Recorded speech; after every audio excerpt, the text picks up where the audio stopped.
Bet you will.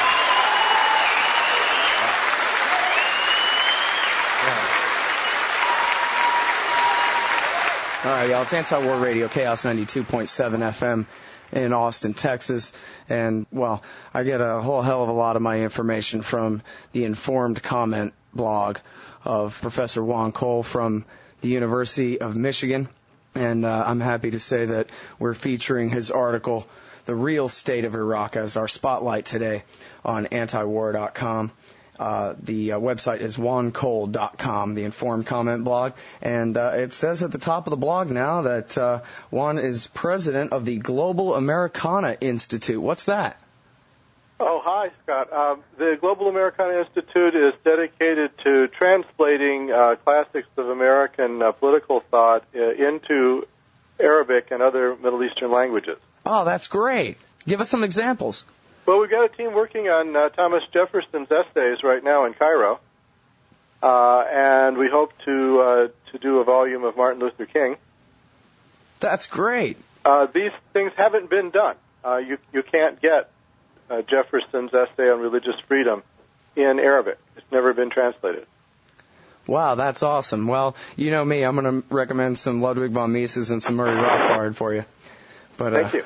That's all right. Hey, that's great. That's really great. That's how you wage a revolution in favor of liberty right there. You pass out books, Juan. You don't bomb people.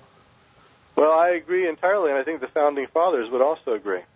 All right. Now, I like the way you start this article. I can tell in your writing here at informedcomment.juancole.com that you're about as fed up as I am. This article begins, American television loves natural disasters. The Burmese cyclones that may have carried off as many as 200,000 people offered the cameras high drama.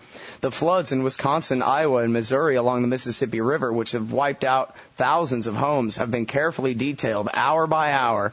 But American television is little interested in the massive disaster blithely visited upon Iraq by Washington. Isn't that true? Sadly true. CBS just admitted that they have no Baghdad bureau. CBS has no Baghdad bureau at all now. At all. They parachute somebody in if there's a big breaking story they want to cover. Yeah, that's a top story in the New York Times today. Reporters say networks put war on back burner.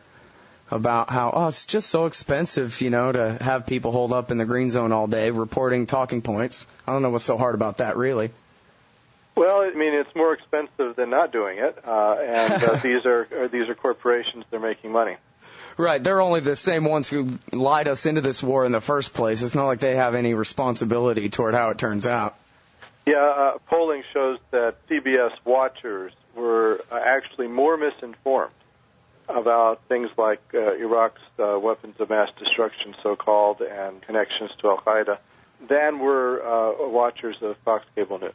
Oh, is that really true? Yeah. Oh, boy, if there ain't some guys committing hara-kiri at CBS today, there must be no honor left in this society at all. All right, well, so let's cover the news then, what the people don't ever get a chance to hear, Juan. Tell me about Iraq. The surge is working and everything's going great, and John McCain's going to give us a victory by 2013, right? Well, it's just a complete fantasy. It boggles my mind as to how the American public even puts up with this sort of discourse. I mean, we had, in this spring, the number of people killed per month in Iraq varied between over 500 and over 1,000 every month. I mean, this is one of the world's great disasters, and this is after the so-called success of the surge. And we got all upset. It drew us into a war that 8,000 people were killed in Srebrenica in Eastern Europe in the mid-1990s. But that's the number that are going to die this year in political violence in Iraq. And you point out that 1 million, according to a few different studies now, we don't just have to look at opinion business research. If you look at the Lancet study, the Lancet Johns Hopkins study from 2006, and you just basically follow those numbers more or less through today, you'll end up at the same 1 million dead Iraqis, excess deaths, they call it. Yeah. Yeah, with the U.S., when it's not that necessarily war-related deaths, but deaths that wouldn't have occurred if the U.S. hadn't invaded We overthrew the government, dissolved the army, threw things into chaos. And when things are in chaos, you have people take revenge. They know they're not going to get caught. So there's a lot of feuding, and there's criminality, there's kidnapping, there's a lot of sniping. So between that and the militias and the U.S. military bombing the bejesus out of Iraqi cities, which we occupy and over which we have legal responsibility, but we're still bombing those cities, killing inevitably civilians. Between all that, the number of dead as projected by public health specialists since 2003 must be around 1 million by now. Well, and in Chris Hedges' new book, Collateral Damage, co-written with Layla Al-Arian, they have such vivid descriptions by the soldiers themselves of the kinds of war crimes that they commit against the people of Iraq every day. And the most horrifying to me was the house-to-house searches. They just cordon off a neighborhood, search house to house, terrorize everybody there, kill a few people, steal a few things, terrorize some old women, and then they leave without having discovered a single insurgent or anything like that. And people are dying like this in Iraq all the time. Yeah. Well, thankfully, I think the incidence of that kind of procedure has declined somewhat. I mean, I think that General Petraeus understood that it was counterproductive. I think it's something that Ray Odierno pursued, and it's a little troubling that now he's going to be in control. Oh, so that tactic actually has been waning over the last year, then? Yeah. That's one of the reasons that there's less trouble. Mm-hmm. Now, also, I think in this article was the first time I've ever seen or heard anybody do this besides myself on this show, and that is add up the number of dead Iraqis from the American-supported war against Iran, Saddam Hussein's wars against the people of Iraq during the time of that support, the Anfal campaign and so forth, his putting down of the uprisings encouraged by George Bush at the end of the first Gulf War, I guess, I don't know if you include the casualties from the first Gulf War, and then from the blockade of the 1990s and the million dead so far in this war, where America's killed roughly 3 million Iraqis at this point. Well, actually, probably more. We produced 3 million Iraqi widows. I mean, that's half a Holocaust right there. Yeah. I mean, of course, I want to be careful in saying that not all of those people were directly killed by the United States, but we participated in the process. Yeah, close enough.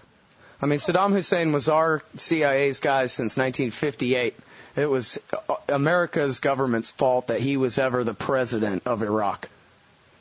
It is widely alleged. We don't have the smoking gun documents on it, but it's widely alleged that the U.S. was interested in having the Ba'ath Party in power in Iraq because although the Ba'ath was Arab nationalist, kind of socialist party, it was virulently anti-communist. The communists were their main rivals, and so it is alleged by journalists and retired CIA agents and so forth that the U.S. was very happy to see and maybe helped the Ba'ath get into power in order to destroy the Iraqi Communist Party, which was the strongest communist party in the Middle East.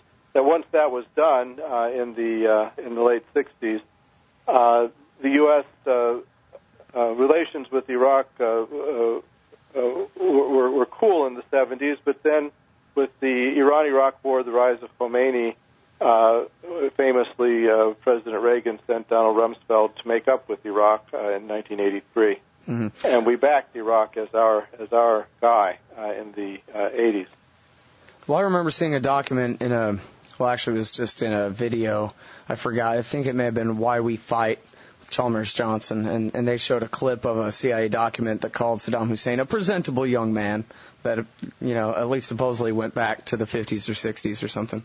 Oh, sure. Well, no, it's very clear that Ba'ath made a abortive coup in 1963, and Bob Comer, who later was involved in Vietnam and got the moniker Blowtorch Bob, he was jumping up and down for joy at the National Security Council, reporting to President Kennedy about how wonderful it was that the Ba'ath had made a coup and how good it was for the United States and how he knew it was coming.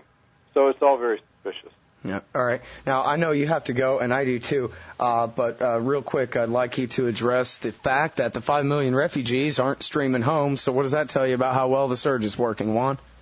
Well, we just had this incident in Baquba, unfortunately, where 2 Shiite brothers were killed who had come back at the urging of the U.S., and it's just too dangerous a lot of places. Still, the reason for which there's not as much violence is that there's been a lot of ethnic cleansing.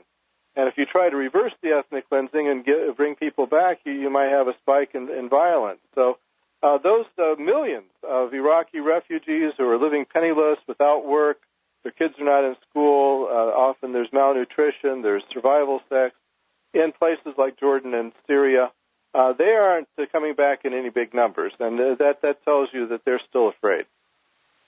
All right, everybody, that's Juan Cole. He's a professor of history at the University of Michigan. He writes the great blog Informed Comment at juancole.com. Thanks very much for your time today. Thank you.